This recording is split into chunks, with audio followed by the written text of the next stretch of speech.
music, number 15 for The Price is Right. This will be the last apology about the sound and stuff. I'm sure nobody's watching this shit anyway, but I finally got the audio problems fixed, and we'll be able to go from here. The new computer.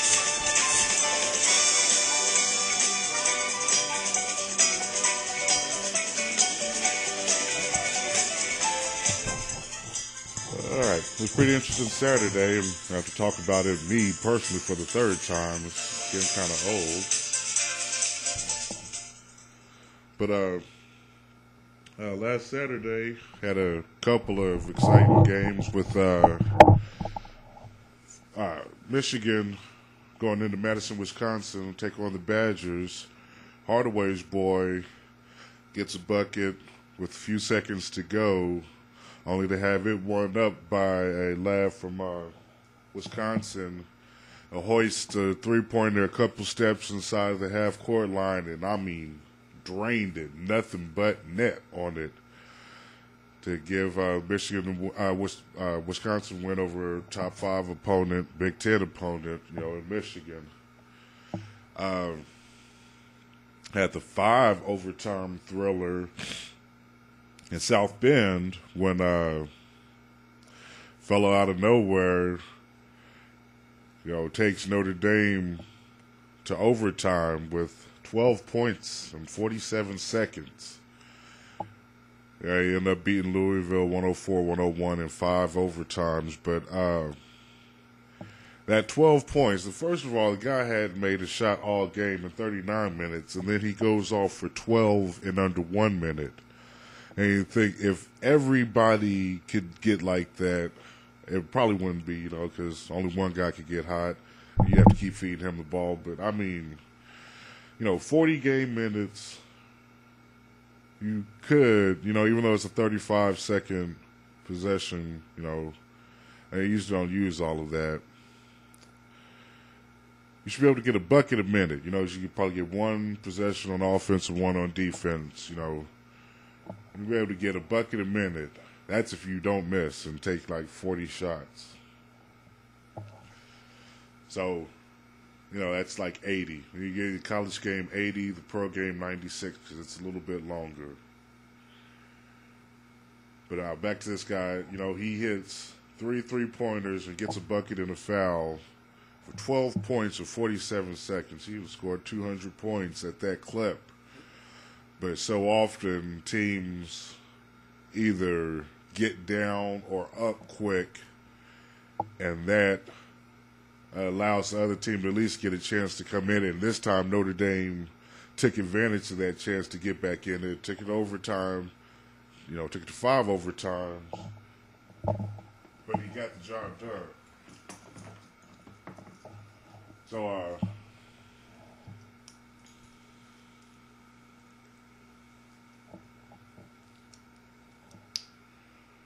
another thing about that game was kind of odd was that I had Louisville, besides your Kansases and besides your Dukes, to be the team that could be considered a Final Four opponent, to get to the Final Four, Elite Eight, Final Four, maybe lose the national championship game. That good of a team.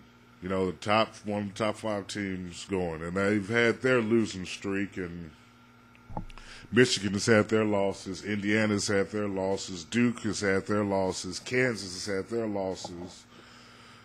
But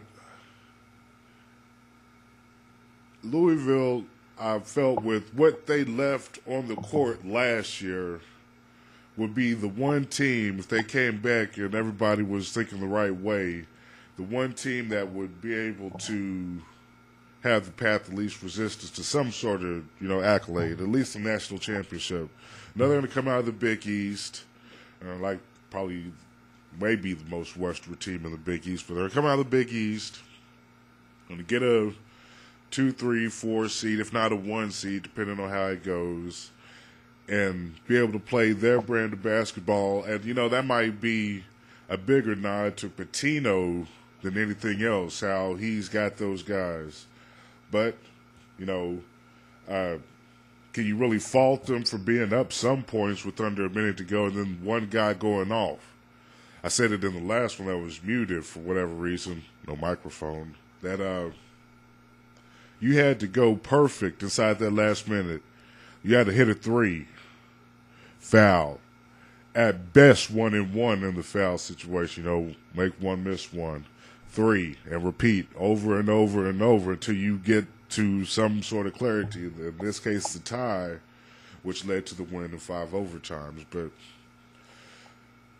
that being said, it was a very great day all across the country in college basketball. Second to the last one the first one that was muted, was talking about UCLA and Washington. They played about a week ago, and there's kind of the same situation as the Michigan-Wisconsin game where guy for Washington gets to the rack and ties the game with under 20 seconds to go. And Larry Drew II for UCLA gets down the court, there's under 10 seconds by now, so they didn't call a timeout. Looks and dribbles, doesn't pass it off, and steps inside the semicircle behind the free throw line and takes a shot for the win. Gets it, nails it at the buzzer. That probably started, I guess that was last Wednesday now. And then the great games that we had Saturday, all that. So that pretty much started it. He nails it at the buzzer. Now, that's great. That's great.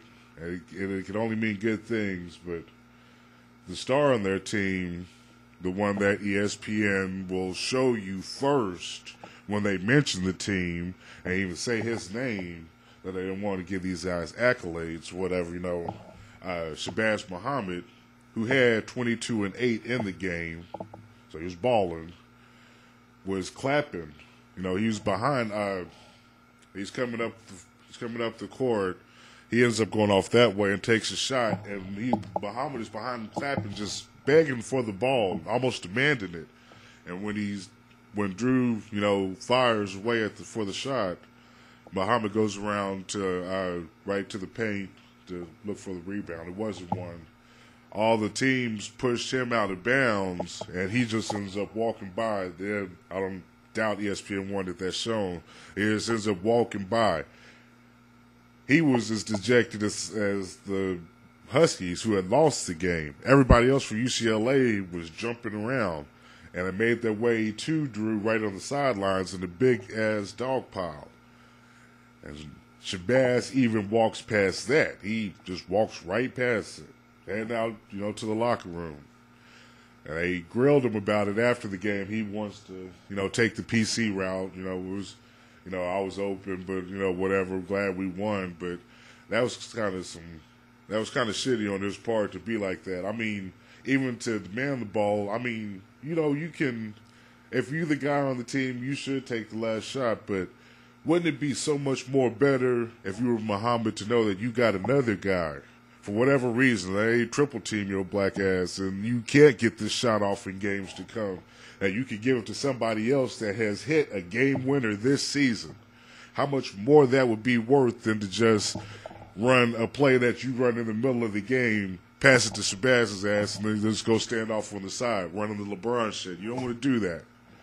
If nothing else, it was a regular season game, a conference regular season game. That's true enough, but you were free rolling. It was tied. You weren't behind and needed the shot. If you needed that shot, then yeah, you can pass it, consider. But I'm still for Drew taking it, or anyone else that wants to step up and take it. This game, and this is the establishment of these guys' manhood. These are 19, 20, 21-year-olds. You're going to have to step up and take that shot. So Shabazz lets this guy, let this guy take this shot, win, lose, or draw. And in this case, you guys won. It's bad enough that, so many buzzer beaters aren't hit. The guy won. He made it. He dribbled. He penetrated to a spot that was open and made a shot that he could make. Attempted and made a shot that he could make. Perfect. How come Pac-10 tournament or Pac-12 tournament or Double A tournament time? How invaluable would that be? No, I mean he was like demanding the ball. Hey, nigga, hey, nothing. And that's kind of salty on his part. It would have been interesting to see had Drew missed what Sebastian Coleman's post game would have been. And speaking of post game comments, we got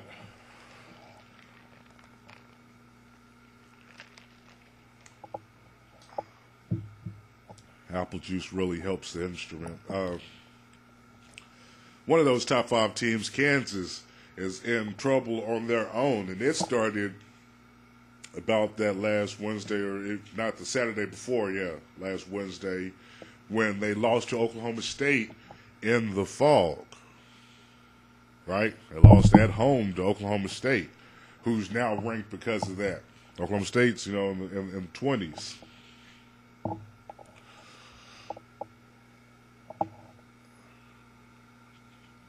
Then, in the middle of the week, it's Wednesday or whatever, they go to Texas Christian. And forgive me for not knowing where it is offhand. I'll look that up and try to remember. But Texas, Fort Worth, I think, to a team that's new in the Big 12 and may not have been a good basketball team in whatever conference they came out of, Mountain West or whatever. And the Horned Frogs are Texas Christian, and they get only 13 points in the first half, en route to 55 altogether in a loss. And that prompted some post-game thoughts from Bill Self, who said that his team was the worst Kansas team. Hold on.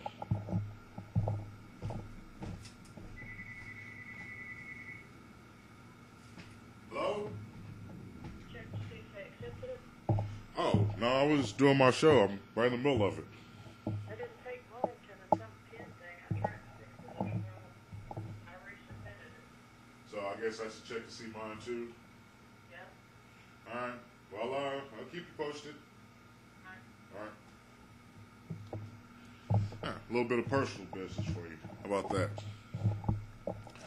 They lose to Texas Christian after that. Then, this last Saturday, they come down to Norman for what should be automatic against the Sooners. Now, regardless of what you ranked, you only got to win by a point. We have a 5 overtime game, to check that out. All you got to do is win by 1. No matter what they're ranked, you could beat these guys by 1 free throw. You can win the game. And they were in it with Oklahoma, and it seemed odd to me as a stout OU fan, and I don't mean football. Whatever Oklahoma plays, that's who I root for. Or whatever they play. Wrestling, darts, field hockey, lawn tennis, whatever. That's what I root for. So, knowing that, you could know that since Kansas has beaten Oklahoma the last 10 times, it's at least 5 years, maybe, a little less with Blake Griffin, maybe having Oklahoma playing Kansas in a Big 12 championship and losing that probably happened. So, at least 4 years, 4 or 5 years since we've beaten Kansas. And they come down here, and it's an odd game. Both teams are never outside of 6 points each other until the end when Oklahoma goes up 9, only to have Kansas cut it to 2 or maybe even take a lead or so. I think Kansas did get a lead by a couple, maybe 3 towards the end, but Oklahoma comes back and wins 72-66. What appeared to be a great defensive showing. I would lean towards defense because in the end, Kansas scored 66. That's not the norm. Kansas scores 76, So with that being said, that was pretty much a good show. Like the last possession when they were trying to get a bucket to get around, to get inside of 4. Oh, no, there was 6, but just to get it inside of 6. And Cousins steals it and he makes the dunk, but it was after the buzzer. So when the Kansas needed it most, they got their pockets picked. Self, this time after the OU game, kind of goes the other way. Our team played well, but no, before that he said, I can't be disgusted with my team because they played well. Well, disgusted with the team that went out there, as favored as they was against Oklahoma, went out there and lost a 6-point game to Oklahoma, you would be disgusted, even if they did do that, and they did.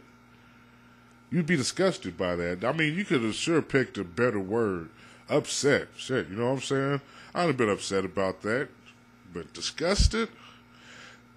Which leads me to believe he's trying to lean too far the other way from the Texas Christian comments about the worst team since Dr. Naismith. That's where we were at before the phone. Of course, Naismith had some relatively bad teams, but this was in the sport's infancy. Who really cared? It wasn't even developed yet. He said they were playing the Topeka YMCA. Well, guess who got on the phone with them? Hey, nigga, keep my name out your mouth. Matter of fact, I think we could get 4 or 5 dudes around here in Topeka and come on down there and holler at y'all if it's like that. Well, keep my name out your mouth then. That's all I'm saying. Could you do that? All right. So, Self has got it bad, and let's bring this up in the last one. Fran Fraschilla is down here for all of the games in Norman, and I've always respected Fran as one of the great college basketball minds. With him and Digger Phelps and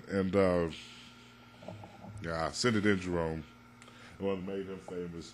These guys know college basketball. Jay Billis, I'll go with him for a new school guy that I hated all my life in Duke. But again, these great basketball minds, Fran Fraschilla definitely one of them. So it's cool to see him here during somewhat of a rebirth. I mean, we were 15 and 16 last year, so we're almost there now. We're going to do better than that this year. We got Texas Christian tonight.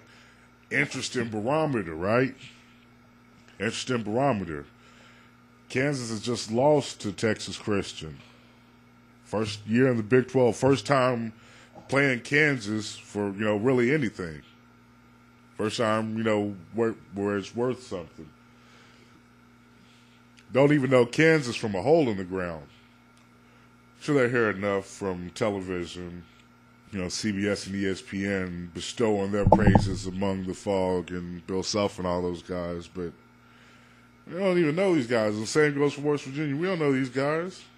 How about we just go hoop with these cats? And Kansas got a great team. The raw talent in McLemore and Johnson that can hit shots. And so, so many talented players, college basketball players, they're talented, but they can't hit shots the way Johnson and McLemore can. They've got a 7-footer in Withy, which may have been how – it wasn't why they lost to Oklahoma, but it was how Oklahoma State could stay in that game when they did beat Kansas with Jurich, I believe his name is, being tall enough to bother Withy. Kansas played Oklahoma. They had Romero Osby. Now in Lawrence, Withy held it down on him, just played above Osby, basically just did him in. He played way above Osby. And, Osby made it a point here in Norman to, settle the score a bit, and he did. But the recipe to beating a top 5 team, I think it's simple. We all know that. You got to make shots.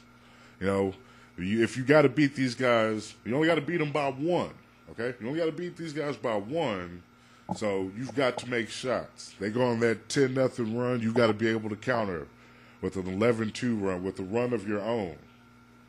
Because you're not going to just stay within a bucket the whole game. That would be super interesting. But, some things are going to happen. Turnovers, things like that are going to make it to where teams can run on you. Can you answer that with the run of your own and then be within a bucket? Can you hit your foul shots at the end if you are behind or if you're ahead? Either one. Can you hit your foul shots to keep them behind? can you make your foul shots to get within? Yeah, it comes down to that. So, okay, we haven't played Texas Christian yet. We're playing them tonight. It'll be interesting to see here. Now, the thing is, it doesn't really matter, but they're coming to Norman. They're coming to Norman, and it really doesn't matter because Kansas went down there to Fort Worth, and we all know how that turned out. So, that's another thing. In the National Basketball Association, everything's going just fine.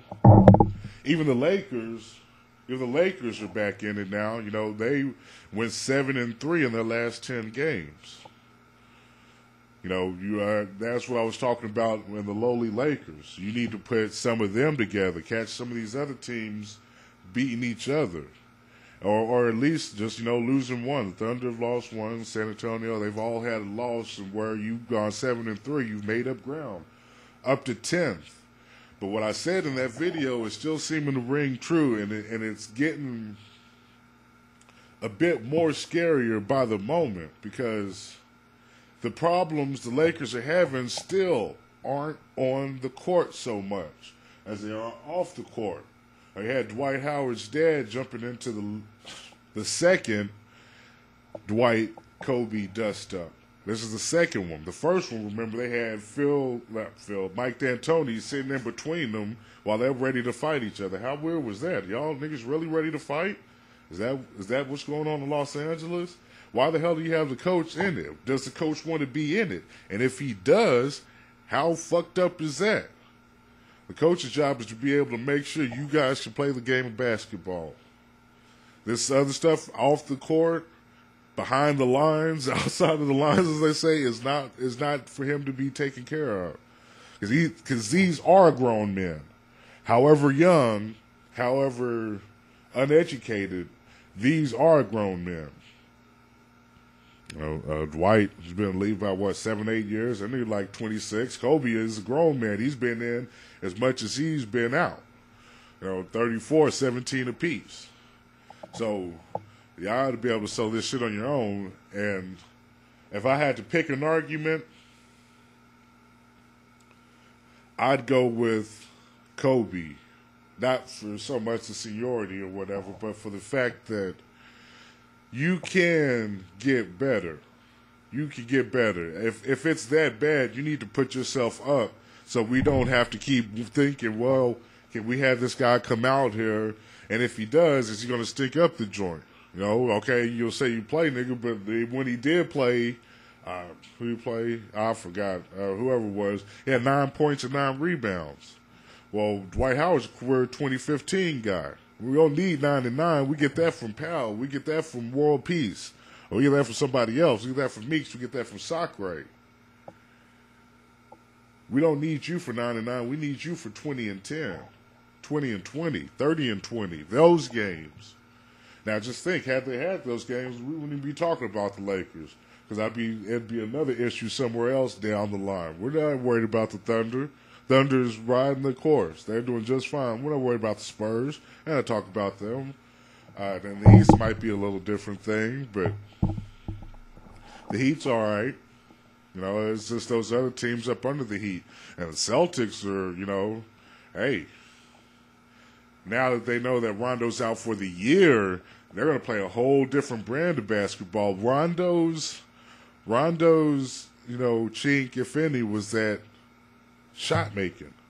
He makes up for it by being smart enough to go to the rack and going for a higher percentage shot, or at least getting the foul shot, but he's not great at free throws either. His one thing is he can't shoot. Now you got these other guys in there. You bring in Jeff Green and bring in these other guys. Maybe, that could change. If nothing else, the chemistry's different. Because we all know Rondo may not be like those other guys. And, I dig that. I love niggas that's different than the rest. They made him stop wearing his headband upside down, disrespecting the logo. Personally, I thought he was, and I didn't like it either. But I didn't like it because I didn't like him because he was beating Cleveland. Why else? Because he was beating Cleveland. And, of course, it may not have so much been him or them beating Cleveland so much as Cleveland was beating themselves. Turnovers, empty possessions, 47 points in the third quarter, shit like that get you beat whenever you do it. So I don't want to say it's so much them as it's someone else, as themselves. So Dwight Howard's dad jumps in and criticizes D'Antoni, more or less saying he should have those guys ready to go and to shut Kobe up, keep Kobe's mouth quiet. Nigga, is you crazy? This isn't D'Antoni's place. Hey, man, you've been a bit too hard on Dwight. You need to calm down. First of all, we know this nigga's sensitive anyway. Period. This nigga is sensitive. Now, at Orlando, it was cool because he always had a smile on his face. He may not have wanted to be there. They may not have wanted him there, but he was happy. He was happy back then. Slapping the sticker on the backboard, pow, all that shit, he was happy. It was cool. Shit was cool. Now, the beef had to be because they wasn't winning championships, so that wasn't mean they were not putting guys around them. I can't remember that because, Jameer Nelson, goddamn, the dude, he just left, too. Where the hell did he go? Davis, man, Orlando had talent, good enough talent. And this was before the Super Miami thing, so Miami was where they were around 4th or 5th. And they had beaten Cleveland, too. Well, just lost to Boston. That, Howard may not have realized that what you had was right there. Now, sure, if you go over here and you take that, if you was thinking, well, if I take what I'm doing now at Orlando to L.A. with Kobe, we're going to do what he and Shaq did. And you will, and you could, and you can. But not now. If you're hurt, you need to put yourself up and say, hey, man, I'm not going to be able to go. I'd rather not go this year at all. Let's all just gel here, and I'll come back next year ready to go. It's nothing wrong with that because apparently, the nigga is hurt. If he is hurt, then shit. Go ahead and go hurt. Injury reserve. Put yourself up for the year. Or until the playoffs. Can you come back in the playoffs? These guys are 7-3 pretty much without you. Maybe they can sneak in and you can come back then. But this day-to-day, and I've always hated that, he's day-to-day. No, we need at least a 2-week thing. We can dig somebody up out of the D-League and put him in here. Or we got Soccer, we got a big man. We just give him some run, But when we do put you in, you giving us 9 points and 9 rebounds. That's not gonna cut it. You know what you're here for. You're getting paid 20 and 10 money. You're giving us 9 and 9 effort. As far as his dad, I take up for my boy if I ever had one. I'll tell you that.